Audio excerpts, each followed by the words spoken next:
How much fight do you have to conquer your dream? What steps are you willing to take to conquer the dream? How much pain are you willing to take? But stop being afraid to be great. Stop being afraid to recreate yourself. You're going to have days where you go backwards instead of forwards. You're going to have days where you make mistakes, where you screw up, where you fail. Yes, there will be bad days.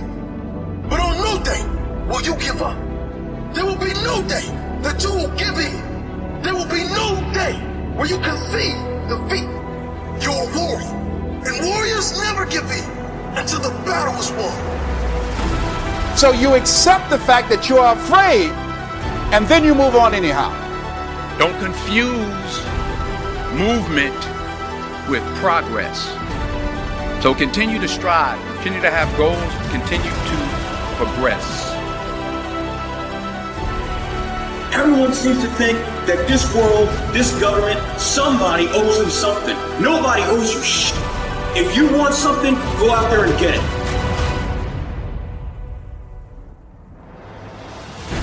I'm gonna try to be the best that I can be. The strongest, the fastest, the smartest. The smartest human that I can become. That's what I'm gonna go for. It is possible. How close can I get to that greatness? How close can I get to that glory? My glory happens in the darkness of the early morning, in solitude, alone, where I try. And I try, and I try again to be everything that I possibly can be.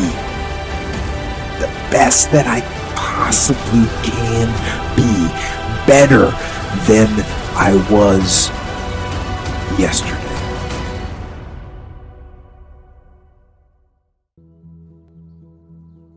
The second action you may want to take is limited association. It could well be that you are spending too much time in a certain area of your life with a certain group of people. It's easy to put time and effort in the wrong place. The guy spends 3 hours at the ball game and 30 minutes listening to the sermon. See, that's called out of balance. 30 minutes for spirituality, 3 hours for entertainment. That doesn't weigh well 5 years from now, 10 years from now, when you take a look at the sum total of your values in your life. Here's one of the easy ways to end up with a mediocre average life: spending major time on minor things. Sophisticated people learn to weigh everything before they spend time or money. You've got to weigh before you pay. Whether you're going to spend heavy time or light time, you've just got to weigh. Otherwise, if you're not careful, you can get trapped into spending heavyweight time with lightweight people. Now, it's okay to have casual friends as long as you give them casual time, not serious time. Spend major time with major influence and minor time with minor influence. It's so easy to do just the opposite, but don't let it be said that you fell into that trap. So maybe all you need to do to change some of the influences in your life is not to eliminate them, but merely limit them. Say, I have a good time with these people, but I'm not going to spend days and days with them anymore. I'm just going to cut that down and save some of that time for more major people and more major enterprises. Remember, it's your life. You can spend your time with whomever you want and whenever you want. But you didn't invest in this program for me to kid you. Take a look at your priorities and your values. We have so little time at our disposal. Wouldn't it make sense to invest it wisely? If you have only $100 in your pocket, it's okay to spend 20 for fun and put 80 toward your important values and commitment. But would you be happy reversing those percentages? Better to put the majority of your money where you know it will get you a positive return, rather than put it where the taste is brief and the results are poor. Of course, you must be the judge.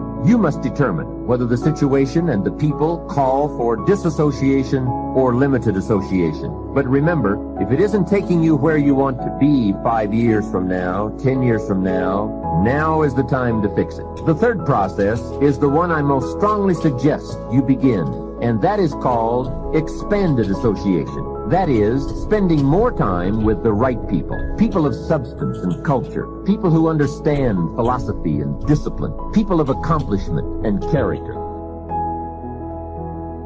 I was looking what Dr. Blanton, Smiley Blanton, who is a colleague of Dr. Norman Vincent Peale, what he said about fear. He said, fear is the most subtle and destructive of all human diseases. Ladies and gentlemen, fear kills dreams. Fear kills hope. Fear put people in the hospital. Fear can age you. Fear, ladies and gentlemen, can hold you back from doing something that you know within yourself that you're capable of doing, but it will paralyze you. And it seemed like you're in a hypnotic spell. And I ask you a question, what is the benefit? What's the benefit of allowing fear to hold you back? What's the benefit of giving up on yourself, of not stepping out on life and taking life on? What is the benefit for you? What's the plus in that? It's one of the things I had to ask myself. So I didn't want to make any mistakes. I wanted everybody to like me. I wanted to be perfect the first time I did something. It's not going to happen. You're going to make some mistakes. You're going to hurt some folks' feelings. You're going to create some enemies whenever you decide that you want to begin to take life on. You've got to ask yourself, how long am I going to allow this to hold me back? I like what Zig Ziglar says. He said, fear is false evidence appearing real. That is an illusion that we create in our mind. It is a state of mind that can be changed. So let's look at how we can begin to take some steps to restructure that fear, to begin to expand our visions of ourselves, to begin to increase our self-esteem. Webster said that self-esteem means confidence and satisfaction in oneself. Look at your life right now. Whatever you've done up to this point in time, your life is working. Whatever you have produced, it came out of you as a result of the kind of person that you have become. It's a result of your choices. It's a result of your consciousness. Now you have to ask yourself, are you satisfied with what you have produced? Is this what you want? Would you like for things to be better than this? Do you believe that you deserve better than this? Or are you content? This is it. You don't have to do anything else. That you've already resigned yourself in life and say, well, I'm happy. Are you allowing yourself to get off the hook like that? Or do you believe somewhere in the back of your mind or in your heart that there's some other great work for you to do? There's something else that life has for you. And that's why you're here. One of the biggest challenges for people is everybody wants a better quality of life. Everybody wants life to be greater, but almost all of us get stuck at times where something stops us, something prevents us from doing something that we really are capable of doing. Whether it's turning around our body or shifting a relationship or turning around our finances or just maybe just being happy and fulfilled at a different level, we get stuck with a belief of how we're not supposed to be, what we're not supposed to do, what people won't accept, what we're not capable of. Or maybe we get stuck in an emotional pattern of just being pissed off or frustrated or worried or sad or overwhelmed. Sometimes we get stuck, not so much in anything but some habits of doing things a certain way. And what a breakthrough simply is that moment in time where there's an opening. And the opening can come from a conversation. It can come from meeting somebody that inspires you. It can come from an insight. It can come from watching a movie and being moved emotionally at just that right moment. It usually comes because something kind of clicked inside of us. Something snapped us and made us look at life through a different filter, in a different way. And it's a real breakthrough because you take that little insight, that little distinction, that little moment, or maybe that little or big emotion inside of you that says, no more, I'm going to change this. And suddenly you do something to make your life better. You break out of the impossibility of life has to be this way or life is controlling me. And you start to take back control of your life. You start to make the shift that creates the quality of life that you really deserve. Here's how I would think of it. This is where you're going to have to be really honest with you, not what other people resonate with or what they want to do, but what do you really want to do? So for instance, when I had just graduated film school, there was one thing that I knew, and that was I was not interested in being a starving artist. So me and a friend started at the same time, and he was perfectly happy to work his way up. And he did. And he spent a lot of years in abject poverty. And he ended up making a couple films, and he loved it. And he was having such a great time. And so I was always like, wow, man, that's rad. Like, it isn't the path I would want to be on. Like, watching him struggle the way that he struggled wasn't what I was interested in. But coming out of the gate, he was way farther ahead of me, making films and being on set and all of that. And so it came down to, I had done enough work on set to know that wasn't something that interested in me. So I was just being really honest with myself.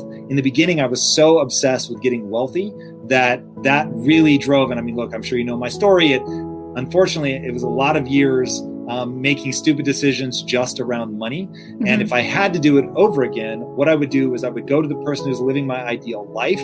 And then I would be very willing now to trade. Instead of making money out of the gate, I would trade that period of my life where being poor is very okay for the knowledge and connections, which is not what, unfortunately, my friend was doing. He was just sort of blindly trying to be a director. So it was like really small budget stuff that he was very frustrated by. So that, I think, makes a lot of sense. But it comes down to, and nobody can answer this for you, like, where would you rather struggle? So you know what the struggle looks like to have a job that pays for you to be basically a horse weekend warrior. Would you rather your whole life be that? Or would you rather your whole life be struggling at, mucking out stalls, but being around horses? Because you have to assume that you get trapped in the struggle. And wherever you're more comfortable being trapped is the area to pursue. Now, of course, you're going to do everything in your power not to get trapped. But once you realize, like getting trapped here would be far more interesting to me than being trapped there. So I knew that I would actually rather be in control of my destiny, learning how to build businesses. And when I was at Quest, I never thought I was going to leave Quest. I thought I referred to it as my forever company. And I was passionate about it. I was totally on fire. So that ended up being, once I stopped focusing on money and I started focusing on value and passion and all that, it was fucking amazing. And if I had struggled at that forever, I would have been extraordinarily happy. Mm-hmm. Now the same thing in building impact theory. It's like we're so far from what I actually want impact theory to be. But if I were stuck here forever, I would be wildly exuberant about my life. So it's knowing where you would be happy stuck. Okay. And if you'd be happy stuck mucking stalls, do it. If you'd be happy, hey, my basic needs are taken care of, and at a time of COVID, I don't say that lightly. I think a lot of people are about to enter a phase where they don't need a bunch of rah-rah, chase your dreams. They need get a roof over your head. Yeah. Get a job that allows you to eat. And those are going to be very real things. And I don't diminish that. So, that you know that there's no wrong answer because you can always change direction. Mm-hmm. So now's the time, right? You lost your job. So, hey, now's the time to go spend that time mucking stalls and see how you feel about it. Yeah. It'll very quickly bring into reality what that struggle is going to feel like.